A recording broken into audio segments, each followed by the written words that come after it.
Hey everybody, welcome back to the Full Circle Network. I'm editor-in-chief of FullCircleCinema.com, Jackson Hayes, and today we are here to review episode 8 of season 2 of Doom Patrol, the unofficial penultimate episode. This will be a spoiler review, so make sure to watch the episode before you listen to this and then come back. Today I'll be joined by my lead news writer, Jacob Campbell. What's up, everybody? I'm glad to be here this week. Let's talk about Dad Patrol. Yeah, so we got a big episode here. Like I mentioned, it's the penultimate episode. They obviously didn't intend that, having to cut an episode after with the COVID haltage and everything. But this is what we got, and there's a lot to talk about. Let's just start off. Why don't we start off with the lesser few of the stories, and then we'll get into the main stuff at the end. Let's start off. I know we talked last week briefly about Ronnie and her taking the Uma jelly from the Scants and her purpose for that, and that pretty much becomes clear this episode when we find out that she killed one of the men responsible for her enhancements, and then in turn her life-threatening issues. And Rita and Cyborg go off to investigate this and have their own little side story this week. The same way that Cliff and him had one earlier this season. So, what are your thoughts on that? On this whole side story this week, Jacob? I thought it was okay. Once again, we're not like huge on like the Ronnie storyline because it's kind of taken away from the Dorothy stuff that's going on, but it was still pretty good. I think Cyborg and Rita have some really good chemistry, and you kind of see that when they try to do a repeat of the Steel and Stone with a Beekeeper and Borg. Not as good as Steel and Stone, but it was still I still enjoyed it. This portion of the story was interesting to see this development with Ronnie that I think a few of us have expected, because we know she's a version of the evil character from the comics. I think his name is Grid, I believe it was. And so we got to see her finally come into this kind of version of herself where you see that she has these malicious intentions. And now she has healed herself with the Uma Jelly, and now she's finally taken her revenge on all the people that wronged her, which naturally is an issue for Cyborg, who is a hero. So we get to see them kind of face off, and him have to realize that he has to stop her, only to find that maybe he just can't bring himself to do it, because Jackson, I don't know if you remember when they were fighting, he brought up the sonic cannon, kind of like in his dream earlier, to take her out, only to stop himself at the last minute. So it was right. It's not something he's clearly into. Exactly. He doesn't want to hurt her. And he very much cares for her. But she has her own path and her own way of going about things, and it's not the straight-laced regular way that Cyborg is grown up on doing. Yeah, and him dealing with that was nice to see, because last season it was mainly him having to come to terms with like himself, but this season he's had to deal with more outward conflicts with Ronnie. So we got to see him deal with this while working alongside Rita, who I think I'm really happy with what they've done with Rita this season, because she kind of has a goal for herself now. She wants to be a hero, and she's finally starting to realize that dream as she's become the beekeeper. And she's very excited about that. And I love her interactions with Cyborg as she tries to tell him that she's going to be a superhero, and he's still kind of mocking that dream a little bit because he doesn't know what she wants to be as a superhero. But there's some nice interactions in this little portion of the story.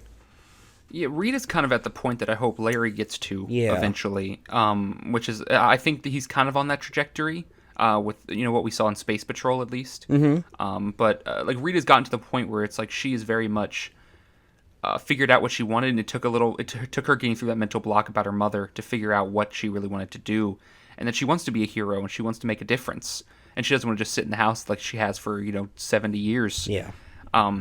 Which is noble, and I think it's going to be great for her. And as we move forward, this is kind of putting the team together as an actual team of heroes a little bit.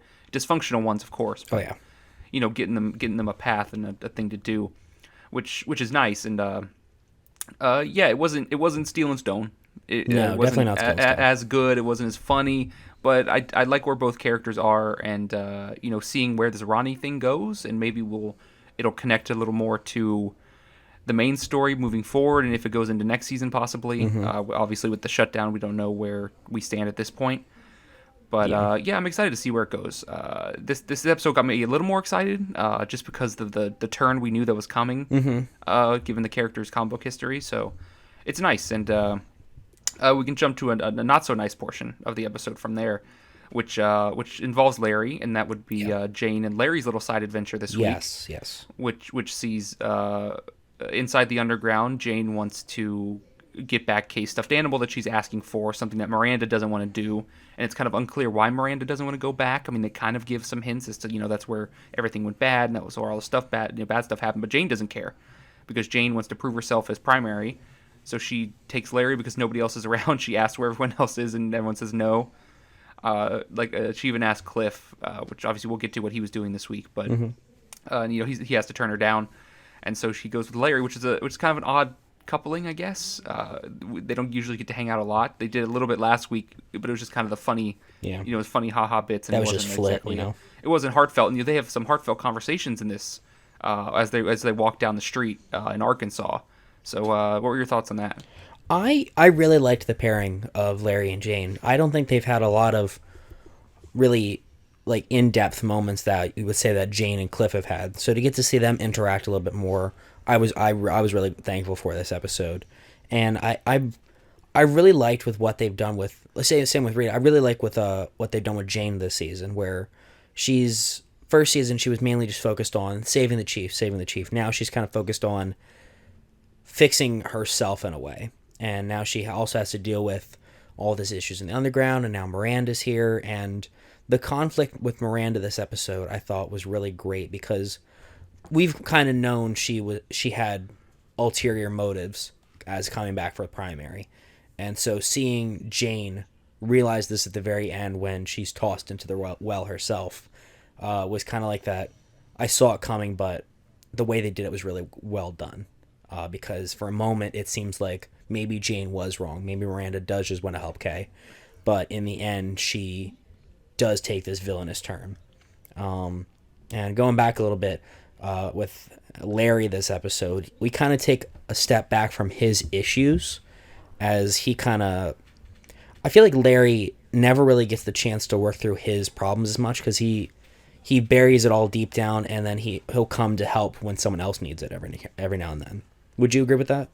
Yeah, I mean, he always runs off with Rita whenever she needs something. Yeah. We've seen more of it. It flipped this season with her coming to help him with his family, and I'm glad he's opening up to people. I mean, he definitely opened up to Jane there for a minute with everything he was dealing with, and and she kind of flips it with everything she's been dealing with, and it's all these people are so messed up, and you think if they just sat down in a room and talked to each other more, they'd be able to help through or work through some of their issues.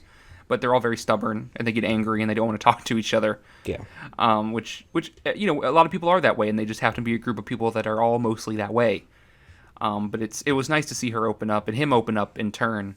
Just that they were able to connect here, like something they don't usually get to talk and have these kind of conversations. So that was nice to see. I enjoyed it. Yeah, and getting to Arkansas when they get to the well, was interesting because I didn't really know what to expect. She goes down there, and then we get the insight into Miranda about how Miranda kind of, faked out, her dad, Kay's dad, and to escape, have him putting her in the well and having her be prepared to get out. And it was kind of this liberation moment where she climbs out of the well and then leaves the house, which was it's some interesting backstory, at least something we hadn't seen really yet from Jane's past. Yeah, and what I thought was really interesting is that Jane, I think, is still one of the newer personalities. She wasn't around at the beginning, and they've commented on that a little bit. So she didn't have the full backstory on what Miranda went through when she was the primary.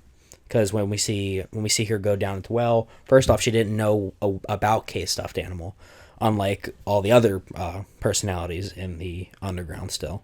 So seeing her for a moment realize that what had happened down there in the well and how Miranda dealt with it, that was really interesting to see her work through that. Yeah, it kind of just proves that Jane obviously was created after Miranda. Yeah. After Miranda jumped, killed herself and jumped in the well, And then we kind of realized that, like, well, Jane doesn't have a lot of the baggage that the other ones do. Like, they have this dark past with Kay that Jane doesn't have, which is probably why Jane is more, selfless and fearless when it comes to helping Kay, because she doesn't know about these things and about the father, and she only learns it through them and the what she sees in the underground. So it's very interesting to see her kind of be like the more outgoing personality when she's usually not so. At least in this instance, which was interesting to see. But yeah, I mean, obviously Miranda's up to no good, and we have to wait to see how that unfolds, because come to the end of the episode, we see what happens when Jane brings back the stuffed animal and apologizes to Miranda, thinking that she didn't know what Miranda had gone through, and she wanted to apologize to her, just for Miranda to throw her in the well. And we see that all that hoopla she'd been talking about, them people being reborn, was obviously BS. Yeah. And that they're being thrown in the well and they're seemingly being killed down there. Yeah. What we saw Baby Doll still down there. We saw Scarlet Harlot, Lucy Fugue, they're still down there as well. And so I'm hoping that there is still a way for them to come out of the well, because it'd be a shame for her to lose all these sides of herself. We know Jane's not yeah, so dead, we know Jane's not dead, but it looks as if the other four, we know two of them, Flaming Katie and Baby Doll, were killed before, and it looks entirely possible that Scarlet Harlot and Lucy Fugue were both killed before, and then tossed in the well, seemingly by Miranda. So Jane wasn't killed though, so we have to see what kind of how that works exactly. So that would be next episode. Yeah, so that's that's the one of the major cliffhangers. Definitely, having Jane's life in danger. But moving to something a lot more not so sad. I'd say lighthearted. And dark. Yeah, definitely more lighthearted would be a Cliff's side story with his daughter this week, which sees her come, and we saw at the end of last week when she showed up with the tape. And this whole episode is basically Cliff trying to make up for all the years he was gone, while also kind of proving himself now as a better person or robot, to put it more simply. But I thought it was really cute. I just thought the whole thing was really cute, and he was trying so hard and trying to be such a good dad. And she was at first a little hesitant, but definitely gave in more at the end. Yeah. So much so that she invited him to her wedding with her fiance. Yeah, I really liked this portion of the episode. I know sometimes we're not like huge on like the side stories that kind of take us away from the main bit, but I thought it was a nice little aside for for this episode, because it had a lot of darker moments, and this was that lighthearted bit I feel like we needed. And I don't think we ever really get to see Cliff super happy, because he's either usually just angry at Chief or just dealing with someone else's issues. But this episode, he genuinely felt happy, and we got to see him hang out with his daughter. They get to talk stuff out, and it was a really overall, like Jackson said, cute section of this episode. As he learns a little bit more about her, she learns about him, and he tries to talk her through some of the worries she has about with getting married and having a kid and everything. And I just overall really liked Cliff's story this week. Yeah, I mean, there's not much to say about it. I hope he's able to go to the wedding. Obviously, we don't know what's happening next episode, and in a show like this, it usually doesn't end up with them being able to do exactly what they want to do. So I'm hoping that he gets to go, but we'll see. Yeah. But we do have the main bit this week, which was some heavy stuff, and this was, last week we got the cliffhanger with Kipling and Chief, where Chief basically tells him like, "Hey, you're gonna have to take Dorothy out." And Kipling agrees, and they kind of leave it at that. And then we get back this week, and the Chief is going to Dorothy and telling her that today is going to be Dorothy Day, which, if you know anything, it's kind of one of those things where, like, an animal or pet is about to die, so you try to give it the best. That's such a bad way to. That's such a bad way. Yeah, but that's what he's doing. That's what he's doing, though. Oh my god! Why couldn't it be like when you had to like have that? You don't do it for people, but you see with pets all the time. Like when you knew something bad was going to happen, your parents like, "Hey, we're gonna have a great day today." Oh my god! Putting your pet down. Well, that's what. Okay, come on. Whoa, you see it all the time. You see it all the time. I've seen a million TikToks like that. Okay, where people are like, "This is my dog's. God. This is my dog's last day." Your For You page is depressing. Oh my god. Yeah, but most of the time you're not. It's equivalent to the point where you're making the decision to end somebody's life, and Chief has made the decision that he's going to have to end Dorothy's life. Oh my god. Okay. And so he decides to give her this last fantastic day, so they go to the fair. Yes, they go to the fair. I thought I really liked when they were okay. So let's start from the beginning. So before he tells her that it's Dorothy Day, he sends Right, Dorothy they're into at a the convenience store convenience store. They're to at getting gas. yeah, they're getting gas. She goes in the convenience store, and then she gets her period. And naturally, since she's been living under a street for the past how many years? Well, 90 years. 90 years? Yeah, she has no idea Plus what that the other is. years that she'd been alive. She has no idea what that is. And so someone in the convenience store helps her out, explains everything, and Dorothy realizes that she's now grown up, which turns out to be a bad thing in the end for the world, because now that she's grown up, the Candlemaker is seemingly free. And now Kipling and the chief can't take Dorothy out because now she's unleashed. She was the only thing keeping him at bay, and if she's unleashed this demon on the world now. He's unleashed it. It's too late, and the woman at the convenience store tells her not to tell her father. So Dorothy naturally doesn't tell her dad because he doesn't want him to get upset. She doesn't know what that means, and she doesn't know that that Candlemaker's been unleashed, but she also doesn't want to tell him because she thinks that he'll just throw her away and put her back because she's growing up. And so she decides to go to the fair, which they have a few nice moments at the fair. She wins a stuffed animal. He gets to go on a ride, and so it's fun, nice time. Some more wholesome content. I liked the bits of them at the fair because you can, even though Chief is just a bad person, he does care about his daughter, and to see him have to see him have those moments with her in this episode before he puts her down, as Jackson put it, I thought was really cute. I thought it was really cute this week. It was nice, and this episode was a lot of opening up for people and a lot of heartfelt, deep stuff going on, and I thought it was handled well. It wasn't a ton of action, it wasn't a bunch of fights or anything, but they were definitely quieter, but I think it sets the stage for a really big final penultimate finale episode, which is what it will be.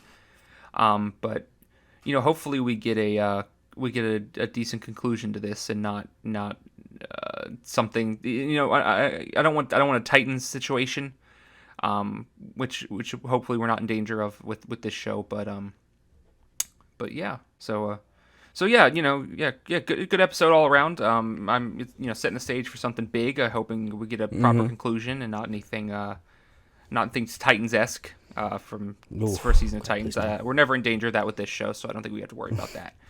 But I think that about does it. Any final thoughts before we wrap it up, Jacob? No. Overall, just it was a good episode, quieter episode. Next week's episode, like we've said, they had to cut filming a little short, so if it does feel like a bit more of a cliffhanger than you were expecting, that's the reason why. Yeah, I mean, I think we'll be all right. This show always seems to deliver, so I'm not too worried about even if it's a weird ending, I wouldn't be too worried about it. But yeah. So where can they find you on social media, Jacob?